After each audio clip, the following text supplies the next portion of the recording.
New York City, 1989. Mike Tyson is at the absolute peak of his power.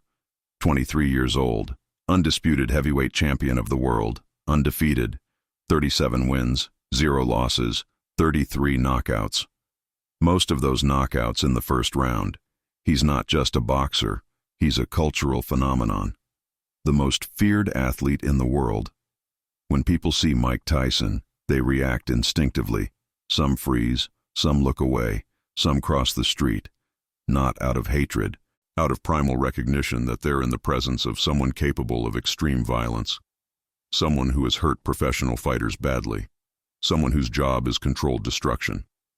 Tyson's fame has brought wealth beyond anything he imagined growing up in Brownsville.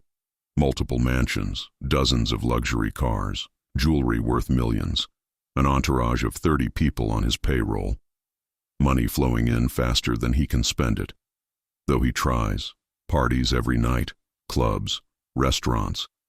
Living the life he was told would never be possible for a kid from the projects. Tonight he's at a high-end nightclub in Manhattan. Exclusive, expensive. The kind of place that caters to celebrities, athletes, wealthy businessmen.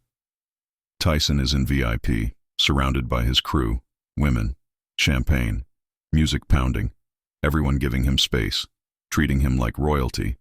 Because he is royalty, the undisputed king of boxing, the baddest man on the planet. Around 2 a.m., Tyson decides to leave. He's had enough, ready to go home, or to another party, or wherever the night takes him. His crew gathers, maybe 10 people. They move through the club. People part like the Red Sea. Nobody wants to be in Mike Tyson's way. Nobody wants accidental contact that could be misinterpreted. They reach the lobby. Marble floors, expensive lighting, security desk. The club's entrance leads directly to the street. There's a doorman working the entrance, not the club's regular security. The building's doorman. The club leases space in a luxury residential building. The doorman manages both the club entrance and the residential entrance. Keeps order, makes sure club patrons don't disturb residents. He's older, maybe 50, white guy, well-built, not huge but solid.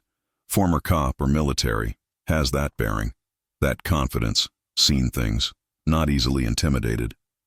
Tyson's group reaches the door, loud, rowdy, some of them drunk, taking up the entire lobby, being obnoxious the way people are when they're with someone famous and think the rules don't apply. The doorman steps forward, politely but firmly says, "Gentlemen, residents are sleeping. Please keep the noise down as you exit." One of Tyson's crew, young guy, early 20s, says, "You know who this is? This is Mike Tyson. Mike Tyson don't have to be quiet for nobody." The doorman looks at Tyson, looks at him directly. No fear, no deference, just professional courtesy. Says, "I know who he is. Still need you all to keep the noise down." Tyson hasn't said anything yet. Just watching, assessing. He's used to people backing down immediately. Used to his name being enough. But this doorman isn't backing down, isn't impressed. Another crew member steps up, says aggressively, "You better show some respect. You know what Mike can do to you." The doorman's expression doesn't change. Says calmly, "I'm asking politely. Keep the noise down. Exit respectfully. That's all." The crew member gets in the doorman's face, says, "Or what? What are you going to do?" Tyson finally speaks, says, "Let me handle this." His crew steps back immediately. When Tyson speaks, everyone listens. He walks up to the doorman. They're about the same height. Tyson is more muscular, younger, obviously more dangerous. But the doorman doesn't move, doesn't flinch, doesn't show any fear. Tyson says, "You got a problem with me?" The doorman says, "No problem. Just doing my job, asking you to respect the building's rules." Tyson says, "You know who I am?" The doorman says, "Mike Tyson, heavyweight champion." "I know." Tyson steps closer, using his physical presence, the intimidation that works on everyone, that makes professional fighters nervous, says, "Then you know what I can do." The doorman looks directly at Tyson, doesn't blink, says clearly, firmly, without aggression, but without backing down, You don't scare me. The lobby goes completely quiet. Tyson's crew stops moving, stops talking. Everyone freezes. Nobody tells Mike Tyson they're not scared. Nobody looks him in the eye like an equal. Nobody stands their ground when he's trying to intimidate them. This doorman just did all three. Tyson stares at him, processing, trying to figure out this man, trying to understand why he's not reacting like everyone else. The doorman continues, I'm sure you're a great fighter. I'm sure you can hurt people, but I'm not here to fight you. I'm here to do my job. My job is to keep this building peaceful. You and your friends are being loud. I'm asking you politely to quiet down. That's it. Nothing personal, nothing disrespectful, just a simple request. Tyson says, and if we don't? The doorman says, then I'll call the police. File a complaint with the club. Do my job. But I'm hoping you'll just be considerate. Take your conversation outside quietly. Let the residents sleep. Something in his tone registers with Tyson. This isn't fear, isn't bravado, isn't someone trying to prove they're tough. This is someone doing their job. Someone who sees Tyson as a person, not a threat. Someone who's treating him with respect, but expecting respect in return. Tyson asks, you ever fight?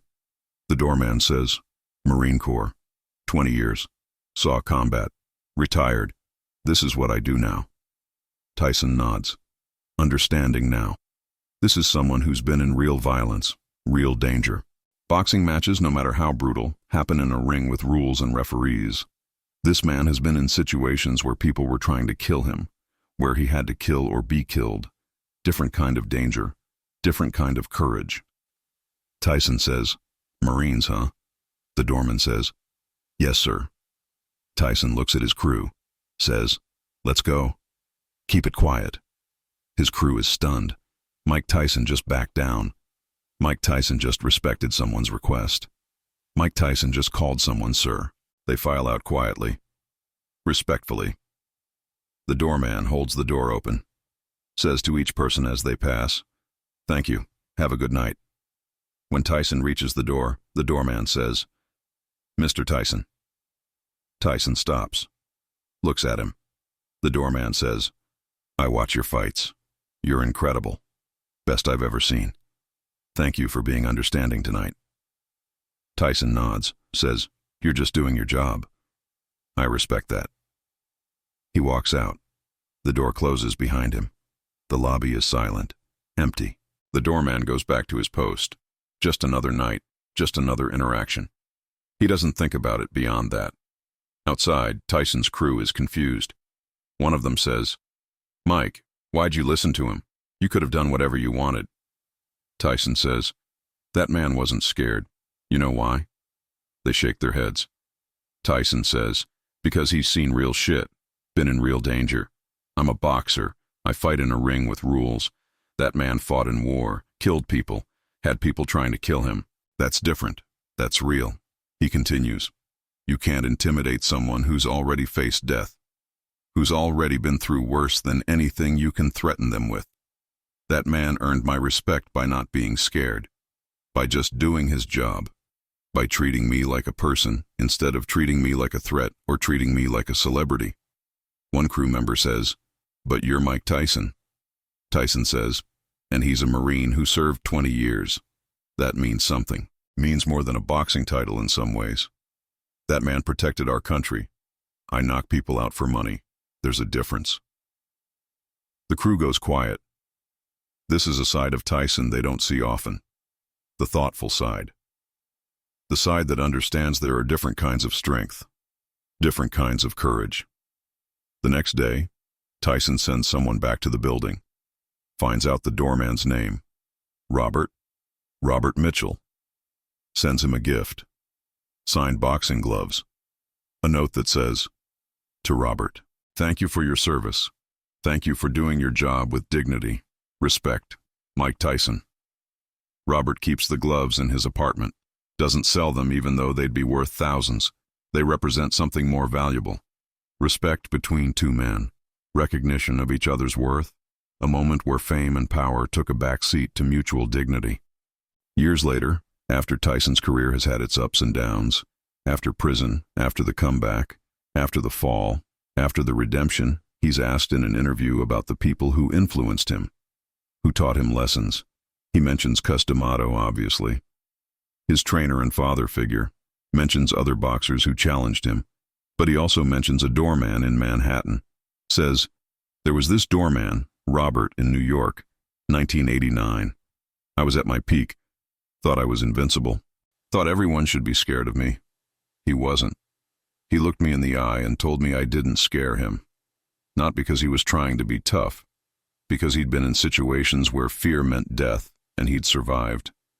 He treated me like a person, asked me politely to be respectful, and I was, because he earned it."